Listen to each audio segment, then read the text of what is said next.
Sunrise on the Reaping inspired us to go back to Catching Fire to see if anything changed. Today, we will be covering why it was necessary for Haymitch to attempt a rebellion and hopelessly fail in order for Katniss to succeed. Along the way, we will be covering some of the miscellaneous details that we found interesting and some questions we still have. Hey guys, today we're going to be covering Catching Fire in light of Sunrise on the Reaping. The first thing that I thought was interesting was that Katniss mentioned how Victor children get disproportionately reaped compared to that of the majority. And I feel like that's particularly applicable in light of Sunrise on the Reaping, because we obviously learned that Ampert was reaped solely because BD was rebellious and Snow intentionally put him in there to hurt BD. Yeah, and I'm sure there's an entertainment factor to it as well. And that's kind of what Katniss assigned that to, but it was kind of just interesting to see how we got an answer for that. And in that same nature, it was interesting to me that Katniss brought up the point that she thought of Haymitch's solitary confinement, and she mentioned the possibility of him doing it so his own children wouldn't get reaped. But now we know that it's because he was basically betrothed to Lenore Dove. Exactly. And I feel like the epilogue of Sunrise on the Reaping really solidifies that idea, because in his mind he still loves Lenore Dove as much as the day that she died, and she's going through life with him. It really makes it a lot more tragic, doesn't it? It definitely does. Alright, let's talk about the rebellion portion of it. So in Catching Fire, I really enjoyed how Suzanne Collins wrote it to set the stage for a rebellion. That she was showing how rebellious every district was, and it was just busting at the seams, ready to, just waiting for that singular thing to be able to push it past the edge. I don't feel like we really got that in Sunrise on the Reaping. I'm not sure if she was just worried about doing something over again, and if that's why she decided not to go with that. I feel like that probably shows that that story probably wasn't worth going into. I don't know. I feel like a failed rebellion is good to go into because there's reasons why it failed. And one of the reasons why it failed was because the districts weren't ready to rebel yet. Yeah, I can accept that idea, that it was setting the stage for a failed rebellion because the districts were not ready for it. Yeah, and if he had the backing of the districts, then it more likely would have succeeded. I feel like this shows a lot of the characters that appeared in it. I'm thinking largely Plutarch, because I think that he played probably the biggest role in the Katniss's rebellion, that they learned that what they needed to do next time in order to succeed. Exactly. Because Haymitch was much more rebellious in his actions, but it was Katniss's actions that they chose to have a whole rebellion behind. And it was purely because of the environment. No doubt, and I also feel like Haymitch took it too far, that that was so easy for them to just be nah, we're clipping that out. But then with Katniss and Peeta, I feel like it was just perfect, because it was how are they not going to show this? So I feel like there's a lot of layers to it, but I feel like all of the characters that were relevant in the rebellion had a learning moment for them in the future. Mm-hmm. Do you have any more thoughts on the rebellion idea?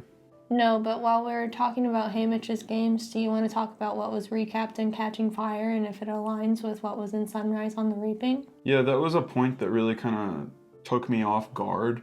I guess I completely forgot about it. Was Katniss and Peeta, whenever they're reviewing the tape of what happened, looking through the tapes of the previous victors' Hunger Games to be able to prepare to fight them, that they actually watched Haymitch's, and a lot of the details were already there.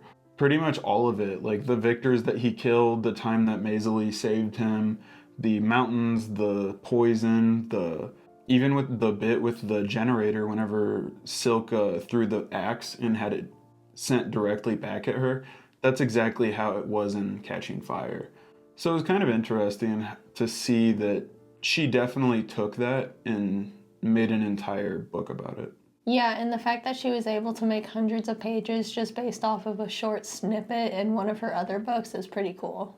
Yeah, and I kind of feel like there was times that I feel like she was limited to what she had already set as what was true, because what occurred in the games, she definitely made a point to not retcon, and I feel like that could have held her back. And like, there's some points that I kind of feel like I would have been interested in her putting more time towards.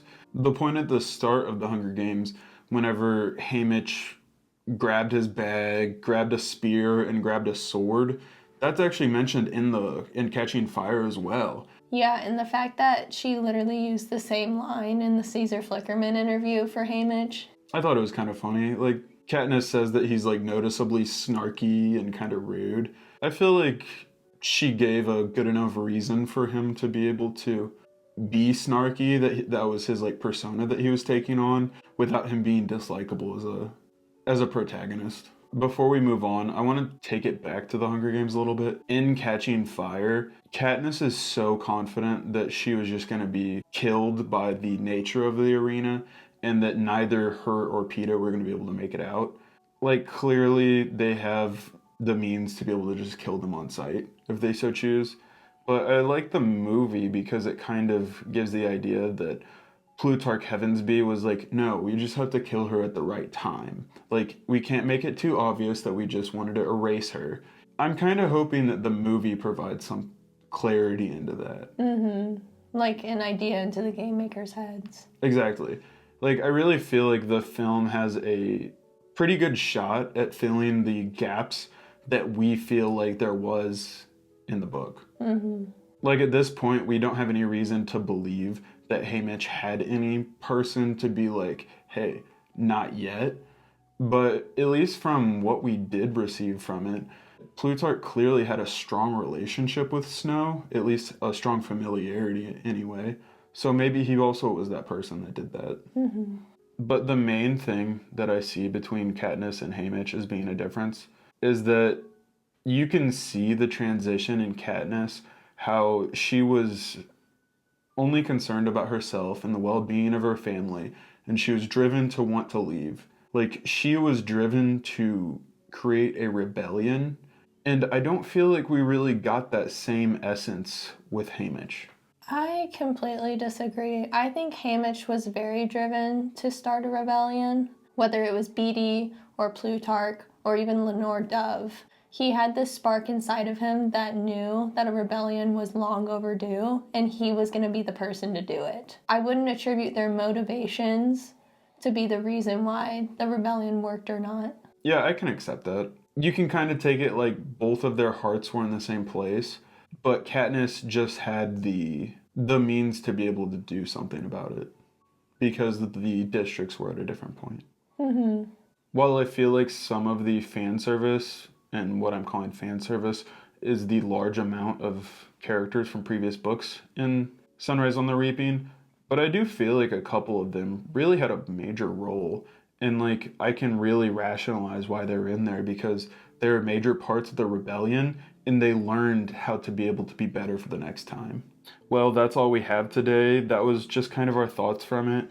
I definitely feel like reading Catching Fire made me like Sunrise on the Reaping more. It makes you kind of see it as a stepping stone for the rebellion instead of it needing to be its own thing. I still don't see Sunrise on the Reaping as being a perfect book, but that's not what we're trying to get out of it, right? Yeah, like Sunrise on the Reaping was definitely just like an enhancer to the original trilogy. Like, it's not the perfect standalone. Yeah, and I'll still kind of maintain the idea that it reads more like a fan fiction, that it just kind of builds around it. Like, I think about like Star Wars, like the prequel trilogy. I think most people would argue that they're objectively bad films, but they add so much to the originals that you kind of have to appreciate them for that. I would honestly kind of argue that Sunrise on the Reaping was more of a prequel to the original trilogy of Hunger Games, similar to how Rogue One is a prequel to the original trilogy of Star Wars. Like, it kind of just fits in. I think that's fair, that it's just kind of bolting on to what's already there and just adding to it instead of creating a whole new world. Mm-hmm. Yeah, regardless, I did enjoy it and I thought it added to it, and Catching Fire is obviously a fantastic book. So If you've recently read Sunrise on the Reaping and interested in catching fire, I definitely recommend it. You may have noticed that she was a little quiet today. She's been fighting through a sickness, so she deserves some likes and good wishes in the comments. I'm battling the plague right now, also known as a cold. It has completely taken everything out of me. Give her a round of applause. Thank you. Thank you. Well, anyway, I hope you guys at least enjoyed. See ya.